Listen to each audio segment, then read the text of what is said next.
Welcome to part 2 of this virtual tour. If you haven't seen the earlier part, then go check the link in the description. Okay, let's continue.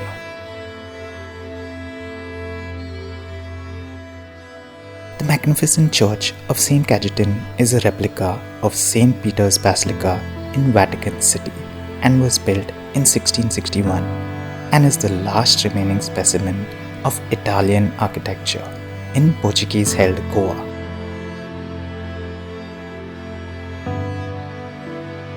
The church is in the form of a Greek cross and has a large dome with Latin inscriptions from the Gospel of Matthew on its inside.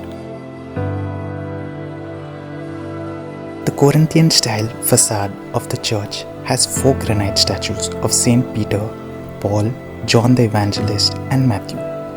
The church has 7 altars with main altar dedicated to Our Lady of Providence. You need some amount of energy for this one as it's uphill.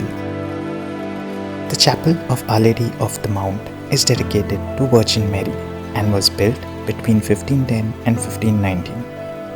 It was built using laterite stone and the architectural style is Baroque with Mannerist influences. The chapel is located on a hill overlooking the Mandovi River. The Church of Santa Monica was built in 1627. The architecture of the church and convent reflect a combination of the Tuscan, Corinthian and composite styles. The church's facade has 2 main doorways with basalt frames and stands 3 stories tall. There are 4 altars, the main one dedicated to Santa Monica, the others to Saint Augustine, the Born Jesus, and the Miraculous Cross. There is also a museum of Christian art. This one's gonna be interesting as the bones of Queen Ketevan of Georgia somehow were found buried in these ruins right at this church. The Saint Augustine's Tower is actually part of the Church of Our Lady of Grace. It was built in 1602. The church had 4 towers, of which only one remains. The tower is built of laterite stone and stands 4 stories high. The tower was a belfry.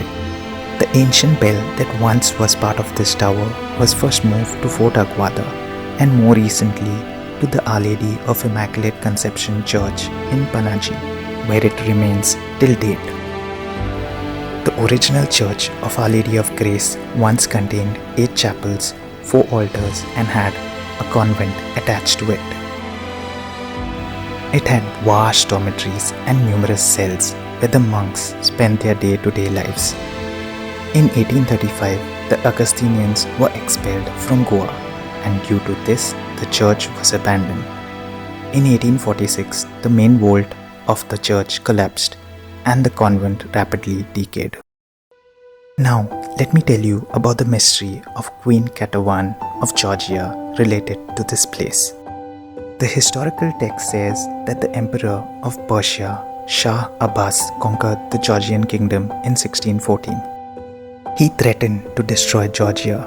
In order that no harm comes on her subjects, the queen surrendered herself and was held captive for 10 years in Shiraz, Iran.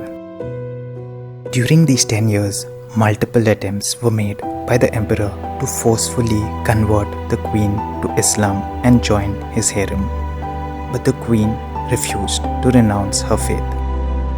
As a consequence, in 1624, she was tortured with red-hot pincers and put to death by strangulation.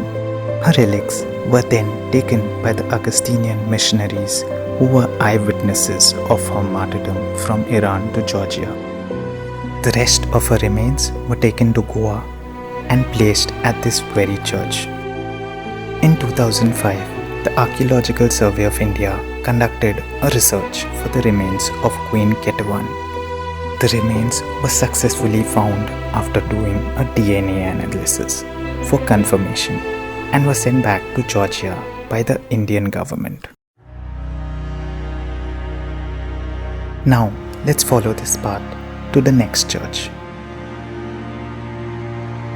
The Church of Our Lady of the Rosary was built between 1544 and 1547. It is the only building that still has a mainly Renaissance construction and architectural elements. Gothic style and Manuelan style are present in the exterior and interior. It has cylindrical towers, each tower with cupolas crowned with crosses.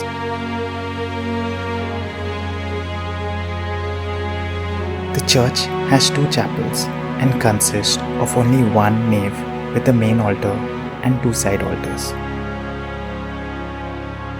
And this concludes the tour to this beautiful heritage site of Old Goa. I hope you all enjoyed it. Thanks for partaking in this tour.